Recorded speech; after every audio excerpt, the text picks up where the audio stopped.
নবদ্বীপ মণ্ডল পরিক্রমায় মায়াপুর ইস্কনের ভক্তরা এগুলো কি খাচ্ছে যা দেখে আপনি কিন্তু অবাক হয়ে যাবেন। তো প্রিয় বন্ধুরা, নবদ্বীপ মণ্ডল পরিক্রমায় আজ আমাদের তৃতীয় দিন, আর তৃতীয় দিনে ভক্তদের জন্য যা যা খাবার ছিল আপনি দেখে অবাক হয়ে যাবেন। কি ছিল জানেন? তো চলুন জেনে আসা যাক এই নবদ্বীপ মণ্ডল পরিক্রমায় ভক্তরা কি কি খাচ্ছে এবং কোথায় কোথায় যাচ্ছে। তো আজ আপনাদের আমি দেখাবো ভক্তদের জন্য কি কি প্রসাদ ছিল। তো প্রিয় বন্ধুরা, আপনাদের কাছে বিনম্র অনুরোধ, আমাদের চ্যানেলে যদি নতুন অডিয়েন্স হয়ে থাকেন আমাদের চ্যানেলটি সাবস্ক্রাইব করবেন এবং বেল আইকনটি অল করে রাখবেন। আর যদি ফেসবুক পেজ থেকে দেখেন পেজটিকে অবশ্যই ফলো করে রাখবেন। আপনারা জানেন মায়াপুরের সমস্ত তথ্য সবার আগে মায়াপুর ব্লগ আপনাদের সামনে তুলে ধরার চেষ্টা করে। তো প্রিয় বন্ধুরা, দেখতেই পাচ্ছেন ভক্তদের জন্য আয়োজন করা হয়েছে এ যেন এক রাজসিক প্রসাদ। কি ভাবছেন এটা কোনো পিকনিক বা কোনো বিশাল অনুষ্ঠান হচ্ছে? প্রিয় বন্ধুরা, ভক্তদের কাছে প্রতি মুহূর্ত যেন এক উৎসবের ন্যায়। তার মধ্যে নবদ্বীপ মণ্ডল পরিক্রমা আমাদের কাছে একটা বিশেষ স্থান পেয়েছে প্রতি বছরের ন্যায় এবছরও। 2025 এবছর আমাদের আজ তৃতীয় দিন, আর তৃতীয় দিনে আমাদের ভক্তদের জন্য অনেক রকমের প্রসাদের ব্যবস্থা ছিল। যা যা ছিল আপনাদের দেখে ভীষণ ভালো লাগবে এবং আপনাদের মনের মধ্যে ইচ্ছা জাগবে। জানেন তো আপনাদের এগুলোকে আমি কেন দেখাই? আপনাদের মনের মধ্যে যাতে ভগবানের প্রতি ভালোবাসা আর ভগবানের প্রসাদের প্রতি আপনাদের লোভটা আসে। দেখুন, ভক্তি এবং ভালোবাসা দুটোই যদি ভগবান এবং এই ভগবানের প্রসাদের প্রতি যদি আমাদের না থাকে, তাহলে হয়তো ভগবানের সেবাটা আমরা ঠিকঠাক করতে পারবো না, ভগবানের চরণে হয়তো আমরা ঠিকঠাক আশ্রয় নেব না। তো প্রিয় বন্ধুরা, আপনারা হয়তো অনেকেই বলে থাকবেন নিরামিষ খাবার সে তো একদমই ফালতু খাবার। হ্যাঁ, এটা আমি বেশি কারোর কথা বলছি না, আমার অনেক রিলেটিভরা আছে তাদের সঙ্গে হয়তো আজ আমার সম্পর্ক বিচ্ছেদ, কেননা আমাদের ফ্যামিলি পুরোপুরিভাবে নিরামিষাশী এবং আমরা কোনো মাছ মাংস বা কোনো রকমভাবে আমিষ দ্রব্য খাই না, যে কারণেই তাদের কাছে আমরা ভীষণ অপ্রিয়র পাত্র। তো জানেন তো এই নিরামিষের মধ্যে কত আইটেম হতে পারে, কত পদ হতে পারে, সেগুলো চলুন দেখিয়ে আনি। তো ভক্তরা প্রচণ্ড হাঁটছে রোদ গরমের মধ্যে, যে কারণে এখানে যে প্রসাদের ব্যবস্থা করা হয়েছিল সেগুলো ধীরে ধীরে আপনাদের দেখাই।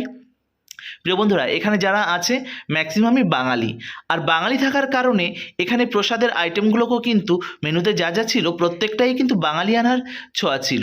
আর এখানে যা যা প্রসাদ হচ্ছে প্রত্যেকটা প্রসাদই কিন্তু শ্রীধাম মায়াপুর থেকে এসেছে। কেন জানেন তো? কেননা শ্রীধাম মায়াপুর আমাদের হেডকোয়ার্টার, আর সেখান থেকে বেশ কয়েকটা গ্রুপে ভাগ করে এই পরিক্রমাগুলো হচ্ছে, যে কারণে ওই স্থান থেকে প্রসাদ রেডি করে ট্রাকে করে সেই সমস্ত স্থানে এসে উপস্থিত হচ্ছে, সেখানে ভক্তরা পৌঁছানোর আগেই। সেখানে এসে ভক্তরা রেস্ট করছে, যারা এই ক্যাম্পে থাকবে তারা প্রত্যেকে ফ্রেশ হয়ে নিচ্ছে, স্নান করে নিচ্ছে এবং তারপর তারা প্রসাদ পেয়ে নিচ্ছে। আর অনেকেই আমার মতন যারা ভোজন রসিক তারা কি করবে, আগে প্রসাদ তারপর যা হয় দেখা যাবে, দেখতেই পাচ্ছে। আর এখানে কিন্তু প্রত্যেক ভক্তরা কিন্তু খুব বিনম্রতার সঙ্গে আপনাদের প্রসাদ ডিস্ট্রিবিউশন করে থাকবেন। ভাবুন তো, প্রতিদিন 16-17 কিলোমিটার পায়ে হেঁটে নবদ্বীপ মণ্ডল পরিক্রমা করে এসে তারপর আবার ভক্তদের এরকমভাবে প্রসাদ ডিস্ট্রিবিউশন করছে। কি ভাবছে এরা এর জন্য কোনো ক্যাটারিং চার্জ নিচ্ছে? একদমই নয়। তাদের কাছে এই ভক্তদের প্রসাদ পাওয়ানোটা তাদের কাছে একটা সেবা। প্রিয় বন্ধুরা, এই কলিযুগে সব থেকে বড় সেবা ভক্ত সেবা বা ভক্ত সঙ্গ করা, ভক্তদের প্রসাদ পাওয়ান, এটা হচ্ছে আপনাদের সব থেকে বড় প্রাপ্তি। জানেন তো এই যে প্রসাদের জন্য মানে প্রতিদিন কোনো না কোনো ভক্ত স্পন্সরশিপ থাকেন। জানে তো, স্কন একটা এমনই একটা সংস্থা, যে সংস্থা কিন্তু টাকা ছাপানোর মেশিন নয়। আপনারা সহযোগিতার হাত বাড়িয়ে দেন আর আমরা ভক্তদের মধ্যে প্রসাদ পৌঁছে দেবার চেষ্টা করি। আমরা জাস্ট চেষ্টা করে থাকি। এবার আপনারা বলবেন যে তাহলে তো একজনা প্রসাদ দেওয়াচ্ছে আর নাম কিনছেন আপনারা।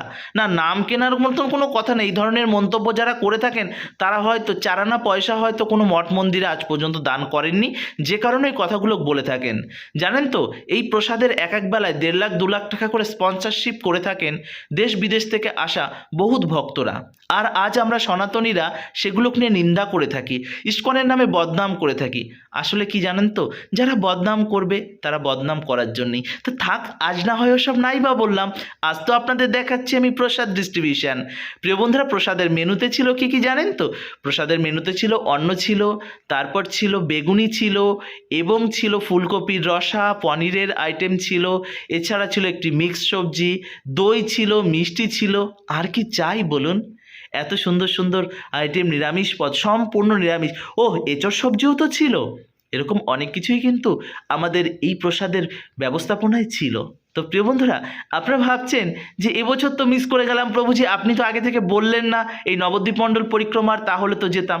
এর জন্যই তো আপনাদের বলি আমাদের চ্যানেলটিকে ফলো করে রাখবেন, সাবস্ক্রাইব করে রাখবেন, বেল আইকনটি অলও করে রাখবেন। তাহলে কি হবে বলুন তো, মায়াপুরের সমস্ত আপডেট আমি যখন দিয়ে দেব আপনাদের কাছে সঠিক সময়ে পৌঁছে যাবে। তাহলে আপনারা এই শ্রীধাম মায়াপুরে আসার জন্য প্ল্যানিং আগে থেকেই করতে পারেন। তো প্রিয় বন্ধুরা, এবছর না হয় নাই বা হলো, আপনারা পরবর্তী বছরের জন্য অপেক্ষা করুন। তাহলে এবার আগে থেকে আপনাদের বলে দিই পরবর্তী বছর এই পরিক্রমাটি ঠিক কবে থেকে হয়। দেখুন, রং দোল যেদিন শুরু হচ্ছে তার থেকে ঠিক 15-16 দিন আগে আমাদের এই পরিক্রমাটি স্টার্ট হয়। মানে রং দোলের ঠিক 1 মাস আগেই আপনারা শ্রীধাম মায়াপুরে বা আমার সঙ্গে যোগাযোগ করবেন, আমি আপনাদের ডিটেলস বলে দেব। বুঝতে পারলেন? আমাদের এই পরিক্রমাটি শেষ হবে তার থেকে 2 থেকে 3 দিন পর আমাদের কিন্তু রংদোল শ্রীধাম মায়াপুরে। তো এই পরিক্রমার নাম আপনারা না হয় মিস করে গেলেন, কিন্তু রংদোলটা একদম মিস করবেন না। এবার আপনারা কমেন্ট সেকশনে ভরিয়ে দেবেন, প্রভুজি রুম তো পাচ্ছি না, রুমের একটা ব্যবস্থা করে দিন। তো হাত জোর করে আপনাদের কাছে আমি প্রথমেই ক্ষমা চেয়ে নেব, কেননা আমি রুমের কোনো ব্যবস্থা আপনাদের করে দিতে পারবো না। কেননা আমি এই পরিক্রমার কটা দিন বা এই শ্রীধাম মায়াপুরের এই গৌর পূর্ণিমা পর্যন্ত ভীষণ ভীষণ ব্যস্ত থাকবো, যে কারণে রুম সংক্রান্ত কোনো রকম কোনো সহযোগিতা আপনাদের আমি করতে পারবো না। প্রসাদের ব্যবস্থা করার কথা বলতে পারলে আমি হয়তো আমার গৃহে আপনাদের জন্য প্রসাদের ব্যবস্থা বা মন্দিরে করে দিতে পারবো, কিন্তু রুম সংক্রান্ত কোনো রকম কোনো সহযোগিতা আপনাদের আমি করতে পারবো না। হাত জোর করে আপনাদের কাছে আমি ক্ষমা চেয়ে নিচ্ছি। তো প্রিয় বন্ধুরা, আপনারা এবছর আসতে পারলেন না, তাতে কি হয়েছে, পরবর্তী বছরে আসার জন্য অবশ্যই প্ল্যানিং করুন। আর আপনারা দর্শন করছেন শ্রীধাম মায়াপুর ইস্কন মন্দিরের পরিচালনায় নবদ্বীপ মণ্ডল পরিক্রমা 2025। আর এখন যে গ্রুপটা আপনারা দেখছেন এটা হচ্ছে প্রভুপাদ এ, আর আমি লিড করছি প্রভুপাদ এ। প্রভুপাদ এর A to Z প্রতিদিনের আপডেট আপনাদের সামনে আমি তুলে ধরার চেষ্টা করছি। আর এই গ্রুপে ম্যাক্সিমাম আছে তারা কিন্তু বাংলাদেশ থেকে এসেছে। এত বাংলাদেশে অশান্তি, এত প্রতিকূল পরিস্থিতির মধ্যে দিয়েও তারা কিন্তু এই নবদ্বীপ মণ্ডল পরিক্রমাটাকে কোনো রকমভাবে মিস করতে চায়নি। আর ভাবুন তো, আপনার কত বড় দুর্ভাগ্য, এই নদিয়ার বুকে বাস করে, এই পশ্চিমবঙ্গের বুকে বাস করে, এই ভারতবর্ষের বুকে বাস করে এই নবদ্বীপ মণ্ডল পরিক্রমা আপনি করতে পারছেন না। প্রিয় বন্ধুরা, সত্যি ভগবানের অশেষ কৃপা এবং আপনাদের ভালোবাসা এবং আশীর্বাদের জন্য আমি হয়তো প্রতি বছরই কম বেশি করে থাকি, খুব অসুবিধা না হলে। তো আপনারা আমাদের আশীর্বাদ করবেন আমরা যেন এই নবদ্বীপ মণ্ডল পরিক্রমা সুস্থভাবে করতে পারি। মানে আজ আমাদের 3য় দিন হচ্ছে, এখনও কিন্তু আমাদের চলবে 5 দিন। তারপর প্রত্যেকটা গ্রুপ আসবে শ্রীধাম মায়াপুরে। তো যেদিন শ্রীধাম মায়াপুরে প্রবেশ করবে সেদিন হবে মহামিলন, যেমন আমাদের এই প্রভুপাদ এ এবং বি, তারপর থাকছে নামহট্টের ক এবং খ, ইন্টারন্যাশনাল গ্রুপ থাকছে, আরও থাকছে সাউথ ইন্ডিয়ান একটি গ্রুপ। এবার আপনারা ভাবছেন এতগুলো গ্রুপে কেন করছেন, আপনারা তো একসঙ্গে করলে অনেক ভক্ত সেটা আরও দেখতে ভালো লাগে। দেখুন, বিষয়টা ওরকম নয়, প্রত্যেকটা ভক্তর সুবিধার্থে শ্রীধাম মায়াপুর কিন্তু প্রতি বছরই কিছু না কিছু ব্যবস্থা করে থাকেন। কেন জানেন তো, আপনি ধরুন বাংলা বোঝেন, আপনি নিশ্চয়ই সাউথ ইন্ডিয়ান ভাষা বুঝতে পারবেন না। আর যে যে স্থানে যাচ্ছে, দেখুন পরিক্রমা মানে এটা নয় যে আপনি হেঁটে হেঁটে গেলেন আবার হেঁটে হেঁটে চলে আসলেন, এটা জাস্ট আপনার কাছে কিন্তু একটা এক্সারসাইজ হয়ে যাবে। কিন্তু যে যে স্থানে যাচ্ছে আমাদের শ্রীধাম মায়াপুরের যে সমস্ত সন্ন্যাসীবর্গ এবং আমাদের যারা মহারাজরা আছে, প্রত্যেকটা স্থানের মাহাত্ম্য তারা কিন্তু খুব সুন্দরভাবে আপনাদের সামনে উপস্থাপন করার চেষ্টা করছে। আর আপনি যখন সেই স্থান এই আমাদের মহারাজের মুখ থেকে বা শুদ্ধ বৈষ্ণবের মুখ থেকে শ্রবণ করবেন, দেখবেন সেই সমস্ত স্থানের মাহাত্ম্যটা বা জায়গার গুরুত্বটা আপনাদের কাছে কিন্তু বিশাল হয়ে যাবে। আর সেগুলো যদি জানতে না পারেন তাহলে আপনারা দেখতে পাবেন একটা ভাঙাচোরা একটা মন্দির আর কয়েকটা মানে প্রতীত কয়েকটা একটা স্থান জাস্ট, এছাড়া আপনারা কিন্তু কিছুই দেখতে পারবেন না, এটা আপনাদের দৃষ্টিভঙ্গিতে।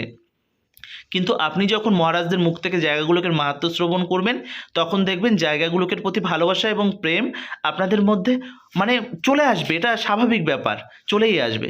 তো যাই হোক, ভালো থাকুন, সুস্থ থাকুন, আর এইভাবে মায়াপুর ব্লগের সঙ্গে জুড়ে থাকুন। মায়াপুর ব্লগ প্রতিনিয়ত মায়াপুরের সমস্ত আপডেট শুধুমাত্র নয়, শ্রীধাম মায়াপুরের বাইরে বিভিন্ন ধর্মীয় স্থানের সুন্দর সুন্দর আপডেট আপনাদের সামনে কিন্তু আমি চেষ্টা করি প্রতিনিয়ত তুলে ধরবার জন্য। ভিডিওটি কেমন হয়েছে কমেন্ট করে জানাতে ভুলবেন না। আর এই নবদ্বীপ পরিক্রমা সংক্রান্ত কোনো রকম কোনো তথ্য জানার থাকলে অবশ্যই আমাদের কমেন্ট করে জানাবেন, আমি আপনাদের প্রত্যেকটা কমেন্টের রিপ্লাই দেওয়ার চেষ্টা করি। কিন্তু কি বলুন তো, এই পরিক্রমাতে একটু তো ক্লান্ত থাকে থাকে রাত্রেবেলা এসে না একটু নিদ্রা যেতে ইচ্ছা হয়, যে কারণে আপনাদের সামনে হয়তো সেই কমেন্টগুলোকে রিপ্লাই ঠিকঠাক করতে পারি না। তো যাই হোক, ভালো থাকুন, সুস্থ থাকুন, আর এইভাবে আমাদের সঙ্গে জুড়ে থাকুন। হরে কৃষ্ণা, জয় শ্রীলা প্রভুপাদ, জয় শ্রীধাম মায়াপুর কি জয়।